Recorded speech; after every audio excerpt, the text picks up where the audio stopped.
Assalamualaikum warahmatullahi wabarakatuh. Kami dari kelompok 5 yang beranggotakan Fanya Putri Huzaimah, Dian Syah Nur Maulana, dan Alfani Nafsatur Romdiyah akan mempresentasikan karakteristik ajaran Islam. Pengertian karakteristik ajaran Islam. Istilah karakteristik ajaran Islam terdiri dari dua tema utama yang berbeda pengertiannya, yaitu karakteristik dan ajaran Islam. Kata karakteristik dalam Kamus Besar Bahasa Indonesia atau KBBI diartikan sebagai suatu ciri khas atau bentuk-bentuk watak atau karakter yang dimiliki oleh individu, corak tingkah laku dan tanda khusus. Sedangkan kata Islam secara etimologi dalam perspektif bahasa Arab adalah aslim atau damai, as-salama atau menyerahkan diri atau pasrah, istislam atau penyerahan secara total kepada Allah, salim, bersih dan suci, dan salam atau selamat. Kata Islam secara terminologi diartikan sebagai pesan bahwa umat muslim hendaknya cinta damai, pasrah terhadap ketentuan Allah Subhanahu wa ta'ala, bersih dan suci dari perbuatan nista, serta dijamin selamat dunia dan akhirat jika melaksanakan risalah Islam. Asy-Syari menyatakan bahwa Islam adalah penyerahan total hanya kepada Allah Subhanahu wa ta'ala semata. Karena penyertaannya yang tulus itu, maka seseorang akan mendapatkan keselamatan, kebebasan, dan kedamaian. Dalam tingkatan kepasrahan total itulah energi ilahi akan terserap ke dalam dirinya dan ia akan mendapatkan kebebasan, keselamatan, dan kedamaian yang sesungguhnya. Selanjutnya, macam-macam karakteristik ajaran Islam. Ada 8. Yang pertama, Robbaniyah. Yang kedua, Insaniyah. Yang ketiga, Sumuliyah. Yang keempat, Al-Waqi'iyah. Yang kelima, Al-Wasatiyah. Yang keenam, Al-Wuduh. Yang ketujuh, Al-Jam'u Baina Al-Sabat Al-Murunah. Dan yang terakhir, karakteristik ajaran Islam dalam bidang politik, ekonomi, sosial, dan budaya. Yang pertama, pengertian karakteristik Robbaniyah atau keutuhan. Ajaran Islam yang memiliki sifat Robbaniyah dalam arti ajarannya bersumber dari Allah Subhanahu wa ta'ala, bukan dari manusia. Allah telah menetapkan melalui wahyunya ketentuan-ketentuan hukum dengan meletakkan prinsip-prinsipnya secara universal, dasar-dasar dan pokok-pokok hukumnya untuk mengatur seluruh aspek kehidupan manusia baik dalam hidup pribadi maupun sosial kemasyarakatan. Selanjutnya yang kedua, pengertian karakteristik insaniah atau kemanusiaan. Ajaran Islam memiliki ciri insaniah karena ia ditunjukkan untuk manusia, maka semua tuntunannya sesuai dengan fitrah manusia. Tidak ada satupun ketentuan yang sejalan dengan jiwa dan kecenderungan positif manusia.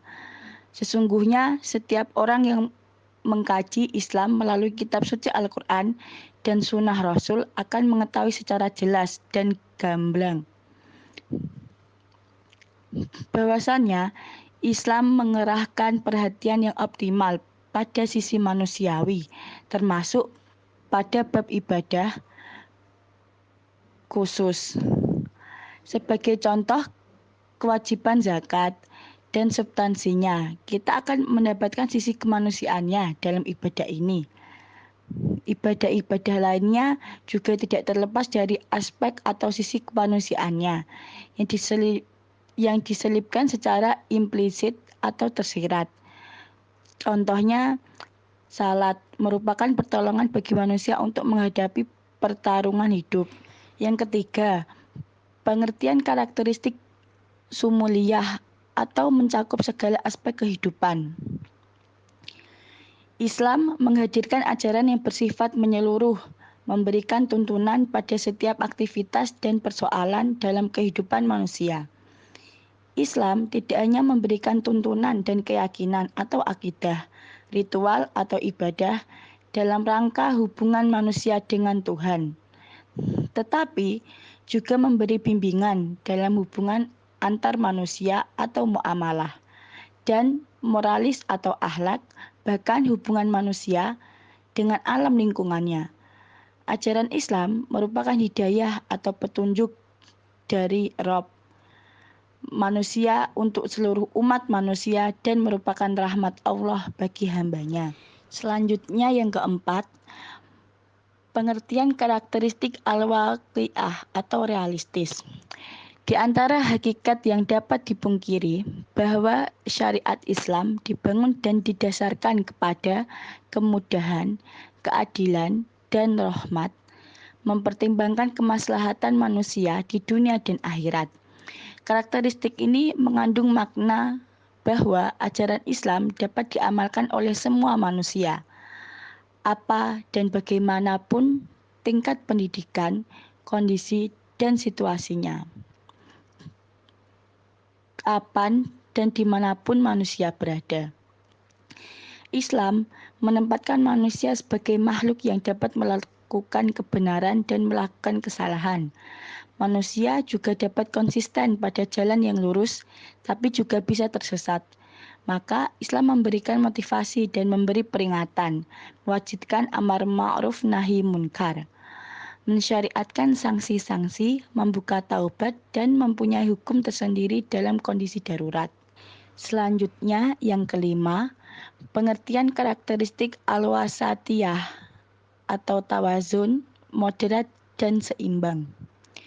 Di antara karakteristik wasatiyah yang menjadi keistimewaan ajaran Islam adalah karakter keseimbangan antara keteguhan pada prinsip yang harus kekal dan lestari dan perkembangan, atau antara keteguhan pada prinsip dan fleksibilitas atau keluasan yang seyogyanya terus berubah dan berkembang aktual. Islam selalu bersikap moderat dalam menyikapi berbagai persoalan. Sikap moderasi ini diwujudkan dalam keseimbangan positif manusia dalam setiap aspek kehidupannya, meliputi aspek akidah atau keyakinan dan prakteknya atau ritualnya, aspek jasmani dan rohaninya. Manusia tidak boleh tenggelam dalam materialisme. Selanjutnya, yang keenam, pengertian karakteristik al-wuduh atau kejelasan. Jelas adalah ciri khas Islam. Maksudnya, Islam dalam hal-hal yang berkaitan dengan usul atau dasar-dasar dan kaidah-kaidah atau dengan sumber-sumber atau tujuan-tujuan atau pedoman-pedomannya. Yang pertama, jelas sumber-sumbernya. Kejelasan sumber Islam adalah Al-Quran sebagai sumber pertama dan sunnah Rasul sebagai sumber kedua. Yang kedua, jelas sasarannya dan tujuan-tujuan puncaknya. Tujuan puncak Islam adalah mengeluarkan manusia dari kegelapan menuju cahaya. Yang ketiga, jelas pedoman dan cara-caranya. Selanjutnya, yang ketujuh, pengertian karakteristik al-jama'u baina ad-sabat wal murunah atau permanen tapi fleksibel. Yang dimaksud dengan permanen adalah hal-hal yang tidak bisa diganggu-gugat.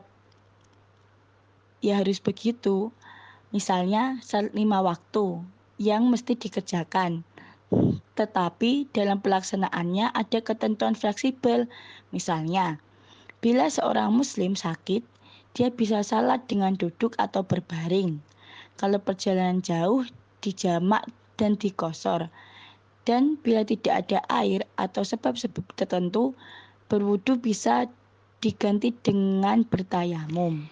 Yang kedelapan, karakteristik dalam bidang politik, ekonomi, sosial, dan budaya. Yang pertama, dalam bidang politik. Sejarah bidang politik, Islam dapat dilihat pada 3 periode. Pertama, periode klasik 650 sampai 1250 Masehi. Yang kedua, periode pertengahan 1250 sampai 1800 Masehi. Dan yang ketiga, periode modern 1800 sampai sekarang. Pada periode pertama inilah terjadi apa yang disebutkan dengan masa keemasan dalam sejarah Islam. Karena itu, walau sejarah politik Islam sangat dominan, sementara aspek-aspek lain tampak hanya terikut di dalamnya, seperti sistem pemerintahan, ekonomi, ilmu pengetahuan, pendidikan, dan seni bangunan. B. Bidang ekonomi. Sistem ekonomi dalam Islam mempunyai beberapa kelebihan yang tercermin dari beberapa karakteristik, meliputi: pertama, bersumber dari Tuhan dan agama. Sumber awal ekonomi Islam berbeda dengan sistem ekonomi lainnya karena merupakan kewajiban dari Allah. Kedua, ekonomi pertengahan dan berimbang.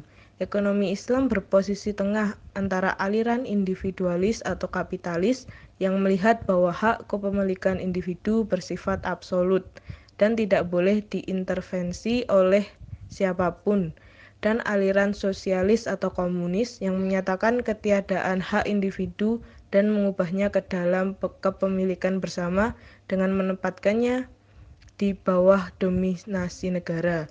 Ketiga, ekonomi berkecukupan dan keadilan. Keempat, ekonomi pertumbuhan dan barokah.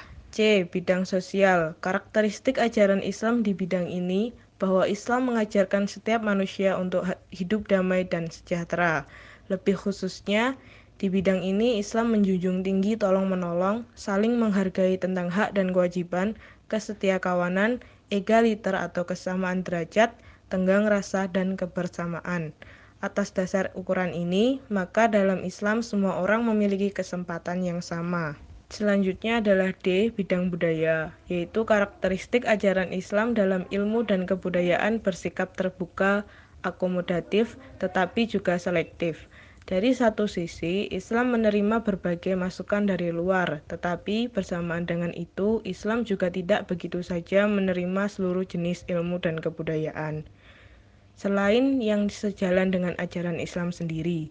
Persoalan kebudayaan adalah persoalan bagaimana manusia mewujudkan eksistensinya dengan kekuatan akal, hati, dan jiwa dalam lapangan hidup dan cara yang ditempuhnya untuk dalam menghadapi tantangan kesejajaran. Sekian presentasi dari kelompok kami. Apabila ada kesalahan penulisan atau salah dalam kata, kami mohon maaf, dan apabila ada pertanyaan silakan ditanyakan. Terima kasih. Dan wassalamualaikum warahmatullahi wabarakatuh.